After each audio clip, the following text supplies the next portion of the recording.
What is up everyone, my name is Bartek and welcome back to my channel. It's wonderful to see all of your beautiful smiling faces today. Today I am welcoming you yet again with a new setup, with a new studio. As you can see, I've got this new audio setup, which isn't exactly new because I just stole it from my brother. So huge shout out to him for that. But today, in this episode, we are going to be starting a new series called something along the lines of my productivity system, something like that. This is going to be a series of videos in which I'll be talking about the tools and the devices that I use in order to stay productive, or at least to make my life simpler and more fulfilling. So make sure to subscribe so you don't miss any videos of that series, and do please help me out in the algorithm and comment below, like you know the drill. So let's hop right into it, and today we are talking about the device that presumably is keeping me the least productive, which is my phone. This is an iPhone 6s, so quite an old phone, something around 6 or 7 years old. Nonetheless, really impressive because it does manage to keep up with the times. It's still fully supported. I've got iOS 14 installed here, and this is the system that allowed me to actually customize this device and make it work for me and not the other way around. I do have some issues with it though, like battery life and a little bit of performance issues lately, but still it's quite impressive that a phone this old can still keep up with the times and be contemporary in at least some way. So let's hop into what is on my iPhone. Let me quickly turn screen recording on, and bam, this is it. So as you can see, this is really simple. There is really nothing fancy on my phone. I've got literally 20 apps on my home screen, and that's it. These are all the apps that I use on a daily basis. Now, I do have a few more apps, but these are apps that I don't use every single day. These are apps that I only sometimes need to access, like Google Maps, when I need to know how to get from point A to point B, but it's not every day that I need to know how to get from point A to point B. So these are all the apps that I use every single day. Let's quickly talk about them. Number 1, photos. Nothing fancy, very self-explanatory. I keep my photos here. Number 2, Safari. This is the browser of my choice. I would like to transition to Safari completely, but unfortunately not everything works as great on Safari as it does on Google Chrome. That is why, as you can see in my suggested, I still have Google Chrome over here on my first place.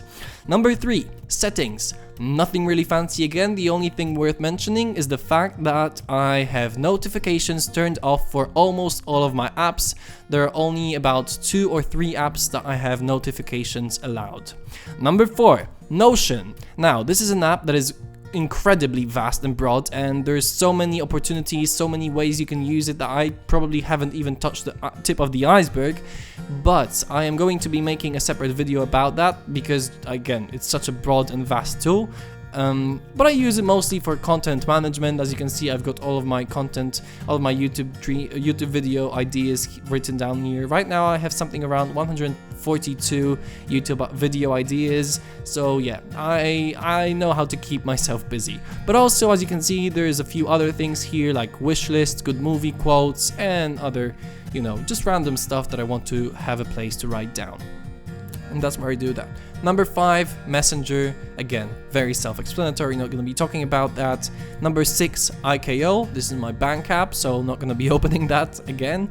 And number 6, Toggle. Toggle is a time tracking app that I used for a long time to time track. For the last 1.5 months, I haven't really used it, but that's because I was just studying for my final exams and for my Polish equivalent of SATs, and I decided I couldn't be bothered, so I'm just gonna study and I'm not gonna be tracking my time.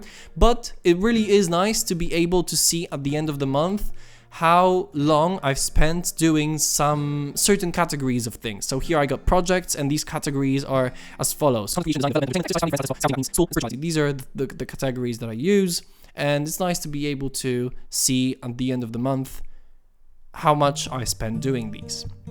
Number 8, Calendar, again, really simple, nothing to explain here. I use it in sync with my Google Calendar. This is just a native app to the iPhone, and I like how it looks. It's simple and it's easy to use. Number 9, I guess, Nike Run Club. This is my app in which I use to track my running progress and how long I ran for a single run and how fast I did it. I completed the run. I really do like the interface.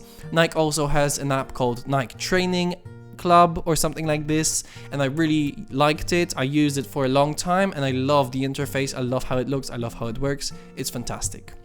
Number 10, Freeletics. This is an app that I use to get personalized bodyweight training sessions, and I do that because I don't really have access to a gym, so I do bodyweight trainings, and this app allows me to know what to do because I wouldn't. I'm not a fitness expert, I just follow what's given to me, and it works. I really do like how the trainings I like the overall experience. The interface could be better though. Yeah, that's it. Number 11, clock. Again, very self-explanatory. I got my alarm clocks here, and that's it. Number 12, Music Bed. This is the app that I use to listen to and find music for these videos. And I really do like the search function. I like the variety of music that's here. I just like overall the app. It's really cool. Tuya Smart. This is an app that I use to control the LED strip right here, and again, nothing really fancy about it. It's just a Wi-Fi controller. As you can see, I can change my color of the strip here. Bam, it's red now, it's purple now, it's blue now, it's light blue now, it's green now, it's green, it's yellow, it's orange, whatever. You can change it. There's also scenes, but I don't use it never. I don't use it at all, and you can change the scenes. Yeah, I don't know, that's just how it works. And the last 3 apps are music apps. So the first app is Tidal, which I use to listen to music a lot of the times. I like the high quality of music that it provides, but right now I think Apple Music has surpassed it. But still, I do like the interface and how the user experience of Tidal, because Apple Music does happen to sometimes be unintuitive. I couldn't pinpoint when or in which features it is unintuitive, but there are some moments in which I don't like Apple Music. I wish it could be better, and then I would transition to Apple Music completely, I guess, because right now the quality of music on Apple Music is immaculate. And last but not least, Sonos. This is the app that I use to control my Sonos speaker over there, and as you can see, I can play music in my room. And that's it, nothing really much more to it. I can sync the different rooms and different speakers, and I like how it works. The last 4 apps, phone and messages, and that's just something, again, I don't really need to talk about. Damn, this is gonna be a really boring video. And my last app that I want to talk about is my to-do list of choice, which is Todoist. I don't really use it as a to-do list for everyday tasks. I use it more for being like a brain dump. So if I remind myself that I need to do something, I write it down here, and later I will write it down into my Bujo into very specific days. And that's it. Photos, again, nothing really more. These are shortcuts for my Toggle app, so if I don't want to be bothered by entering it and typing things down, so then I just click that. And that's it. Now, surprise, surprise, for those of you still watching, if you are still watching, I do believe you you should be rewarded, because that really does help me a lot as well. I am going to be linking the apps, the app icons that I created, because these are custom made, most of these, down below in the description. So if you want to download them and customize your phone as well, you can do so.